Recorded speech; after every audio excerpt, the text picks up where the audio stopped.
So this is a man overboard drill that I did this summer using these nylon ladders to climb back aboard. There was two takeaways from it. One was, is there a way to stop the boat, from a position over the side?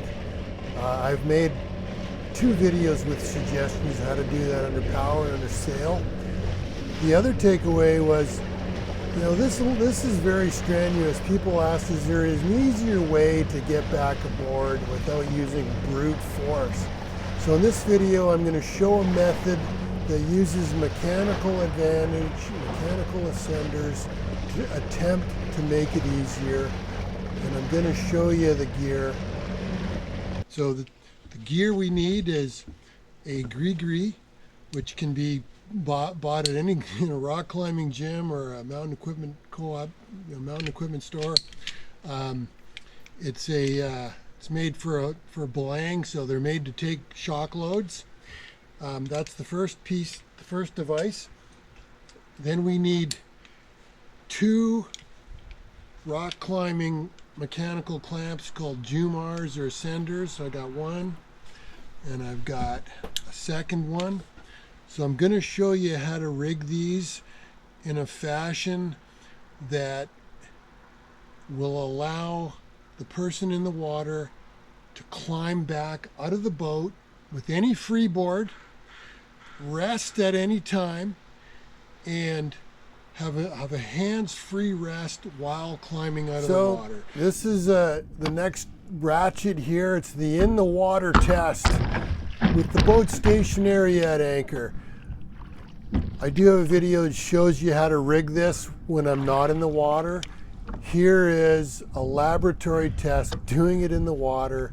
It's December 6th, it's about 7 degrees, the water's cold. You can hear me gasping. Now, granted, the boat isn't moving. However, here it is. So a number of observations. This is quite technical.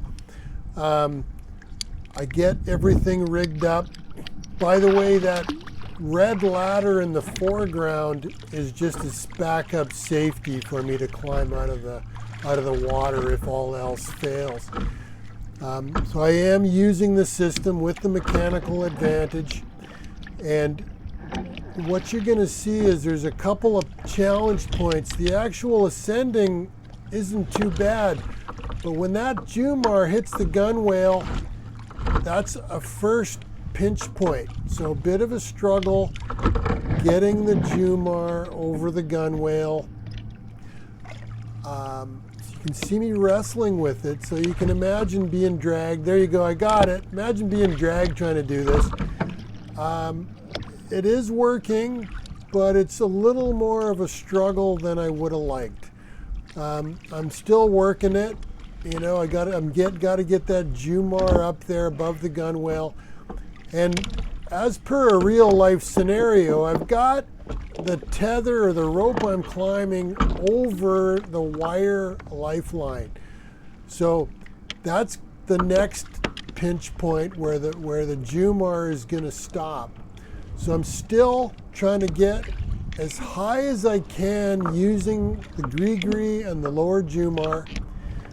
And I'm trying to give it the honest effort here. So I'm taking my foot now out of the nylon ladder and now wrestling with it a bit. So I unclip it, and now I'm clipping the nylon ladder to the wire cable to get it as high as possible so I can stand up on it. And one of the things I'm wondering is, the GriGri and the two Jumars does give you mechanical advantage, but a lot of us have done this without the GriGri, just using the two Jumars when we've been climbing the mast. I'm wondering if using the GriGri, while it is efficient and it gives mechanical advantage, it just might be too much gear. Maybe I'm getting too cute with the mechanical advantage. Nevertheless, I am finishing it here.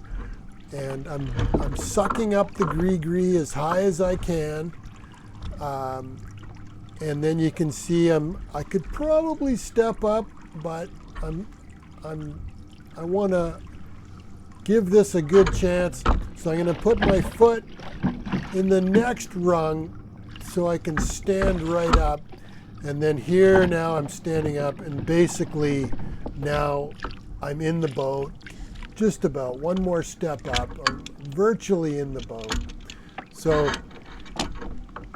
I come back down and I'm mucking around a bit.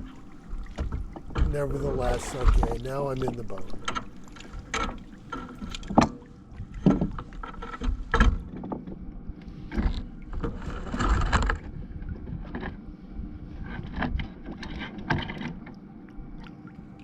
Okay, so definitely, challenging, but doable.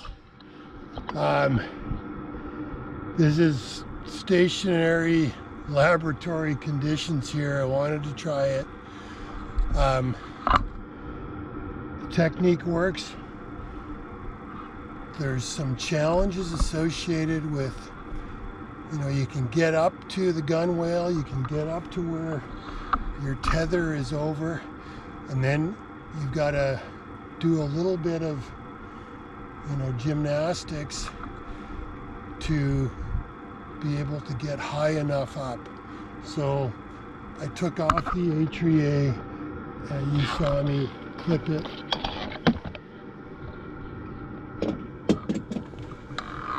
So you saw me unclip this and then clip it to the boat, which was so I could get higher. And then there was a little bit of gear, difficulty tightening up the GriGri. But I think this is doable. Couple of modifications. Maybe there's a second atria that you have with you to give yourself some flexibility, but it does work. That was laboratory conditions. It's 7 degrees Celsius right now, so it's cold. The water's cold. It's December 6th. I wore shorts and a t-shirt because I'm at anchor and nothing's gonna dry out, so I only wanted to get a shorts and t-shirt wet. But I think this could work. I was able to, get up, get out. Granted, being dragged at 5 or 6 knots, you're going to have to flip over on your back and stay calm and then do the business. This stuff, we might want to tether it. It's what big wall climbers do. You tether them so that if you do drop it, it's not gone. That was probably, other than not being moving, it's probably a fairly realistic man overboard drill where I was in the water at the gunwale, not far behind the boat, which would probably be 80 or 90% of your falls overboard in general, or as a single-hander if you're clipped relatively short. Anyway, I think it was a worthwhile exercise. Learned a few things, definitely need to practice that. I don't think it'd be doable with a conventional offshore harness. Everything's just too high. Anyways,